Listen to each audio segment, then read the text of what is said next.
How's it going, everyone? Got quite a bit to talk about in this video, including a long-awaited update for Hogwarts Legacy. Let's talk the PlayStation 5 performance and graphics options.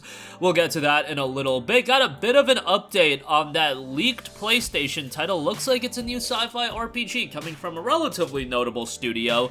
We'll talk that. Skull and Bones got an update on that game's delay, but we'll talk that at the end of this video. First of all, major news on Hogwarts Legacy. Graphics modes for PlayStation 5 and Xbox Series X and S have been confirmed. Okay, so here we go. It's what you expect, but there is something to note. The PlayStation 5 and Xbox Series X and S console versions of Hogwarts Legacy support multiple graphical modes of play, the most common of which are Fidelity Mode, which runs at 30 frames per second, and Performance Mode, which targets 60 frames per second. Targets is the imperative word there.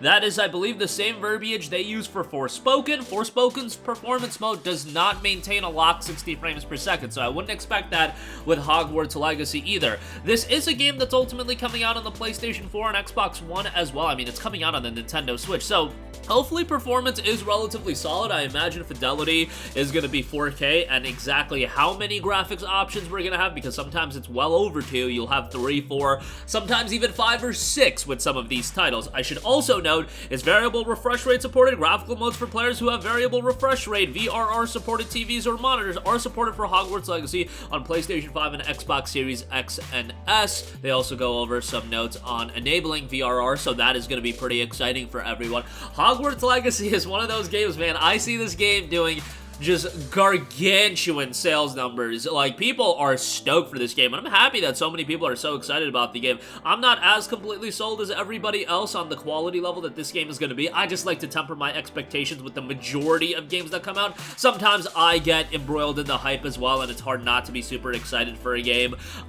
And in the case with Hogwarts Legacy, it seems like a lot of people are super excited for it. Just hoping it turns out fairly good. I'm not even saying it's got to be a 9 out of 10, a 9.5 out of 10, or anything like that, but as long as it gets a decent reception, I see this game doing blockbuster numbers as far as a commercial standpoint goes. Like, you know, millions and millions of units sold. Like, this is probably going to be one of the best-selling games of the year.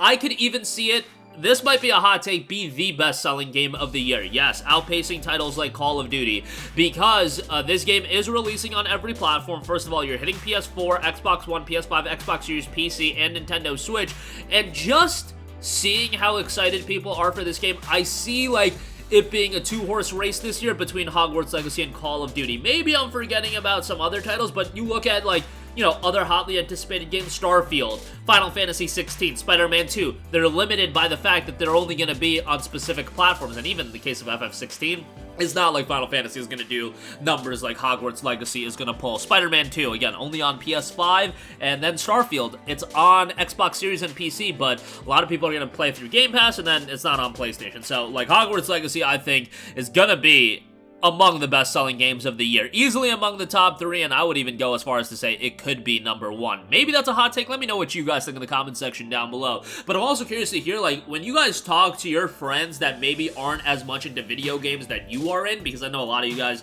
have friends like that, like, personally speaking, my casual gamer friends are super excited for this game, and that's when I know that a game is going to do really well. When my casual friends are super excited for a game, okay, that game is going to do really well, because now you're talking about you've broken into more of the mainstream zeitgeist of, you know, people that aren't following gaming on a day-to-day basis. When they know about a game, oh yeah, that game's gonna do pretty big. I felt the same way with Modern Warfare 2, unlike any other Call of Duty game in recent memory, where a lot of my casual gamer friends were excited for that game as well. And yeah, you could say that's Call of Duty, but that wasn't the case with Vanguard. That certainly wasn't the case with Black Ops Cold War with MW2. It was absolutely the case, and with Hogwarts Legacy, once again, absolutely the case here as well.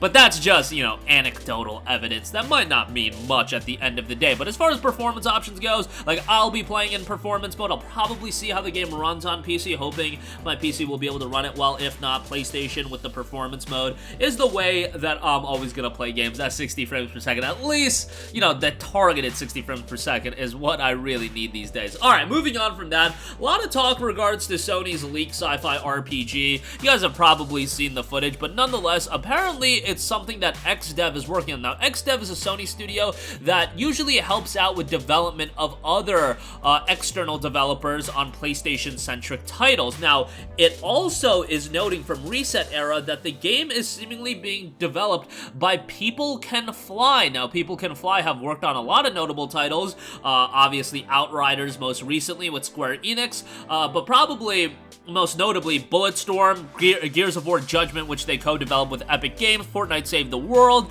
and then all the way back in the early 2000s, they did work on Painkiller, so be interesting to see how this one turns out. I mean, single-player, big-budget RPGs seem to be something that is definitely within the Sony forte and, you know, titles they want on their platforms, but it's still way too early to talk about this game at this point, but it looks like the game is still very much in early development, and I wouldn't expect to see it for a while. It didn't get an official reveal, so this isn't a case of people getting upset, oh, the game was revealed too early, like I always do. Like, I'm using my voice right now, but, what's it called? I always complain about games being revealed too early. That's usually not a developer thing, that's more of a publisher thing, and people have constantly said that in the comments whenever I talk about that. Yes, I know, but I think from a publisher's standpoint, it's still sometimes not the smartest thing to do. Nonetheless, with this game, still very much early on, and I wouldn't expect to hear an official reveal for quite a while. Lastly, Skull and Bones, man oh man, like this game has just been delayed to infinity and beyond, and I just don't know what to expect out of this game anymore. I think I saw a tweet where somebody said it was like the 6th delay for this game, which is just insane to think about. I don't even recall 6 delays for it. I honestly have lost count, but it notes on the official Skull and Bones Twitter account, Skull and Bones, important update for all our aspiring captains. Today, we'd like to share an update regarding our release date as we made the decision to delay Skull and Bones a little more. Our determination and focus remain the same, offer the best in-game experience possible to our players from day one. This extra time will help us in providing further polish and balancing our game experience, following your feedback from previous tests. We also have an array of exciting content coming up on our social channels and ready to be shared with you starting tomorrow with our latest episodes of The Deck, bringing new and exclusive gameplay footage focused on our game's lore. Additional information regarding our new release date and upcoming test phases will be shared with you all very soon, so be sure to stay tuned and follow the conversation. Thank you for your support and stay tuned for more information. Look, I talk about delays quite a bit. Yes, delay a game as much as you need so you can get it at a state where people are going to be happy with the game day one. It's better to do that than release a game completely broken. However, when a game gets delayed this many times, that's where skepticism and pessimism does really start to come in. And with this game, I see it all over social media, in our comment section when we talk about it. Skull and Bones is a game that people are very much like, aye, this game may not end up being that good, and it'll be interesting to see, you know, is it gonna go the typical Ubisoft route of, you know, you spend $60, $70 on a game and then suddenly they want more money from you and more money from you. That seems to be the Ubisoft MO going forward. Not to say that's not a game plan that can work out well, and you can offer a quality $70 product or $60 product, whatever, and then ultimately release more content that is paid content and people be happy with it, but you need a game that's quality from the get-go, and a game that's, you know, a good investment for your $70. Forget all the additional content, and that's just the Ubisoft thing where obviously they're looking to monetize everything. I mean, you look at how many free-to-play titles Ubisoft has in development, it's clear that they have a game plan in place. They'll do their core Assassin's Creed titles, but even then, they have a specific game plan with that in place as well, and it seems like that's something that extends to other Ubisoft projects as well, and ultimately, it does seem like it's hindering a lot of these projects rather than helping them. That's just my 2 cents on it, but Skull and Bones is a game that, you know, at this point, look at 2023, look at all the major games coming out. This is very much going to be falling in a lot of people's radar in their most anticipated titles. Like, this is well under, this is probably, like, down below, like, top 20 for me when you look at all the games coming out this year, and Skull and Bones is one that, you know, is inspiring a lot of pessimism in a lot of people, so take that for what it is. But that'll do it for me, at least. Hogwarts Legacy gets a nice update as far as graphics mode goes. I'll personally be playing it in the performance mode, but VRR supported as well. That's a big deal. On top of that, Sony's League Sci-Fi RPG could be coming from the developer People Can Fly, a story to follow there. And Skull and Bones, let me know your guys' excitement level for that game. Like, do you still have interest in it? I love me the naval combat in AC4, and the idea of turning that into a full-fledged game and just, you know, something like this interested me at first. At this point, my interest has kind of fallen, and kind of would be putting it quite lightly. That'll do it for me. Sound off with all of your thoughts in the comments section down below. As always, thank you for watching, and goodbye.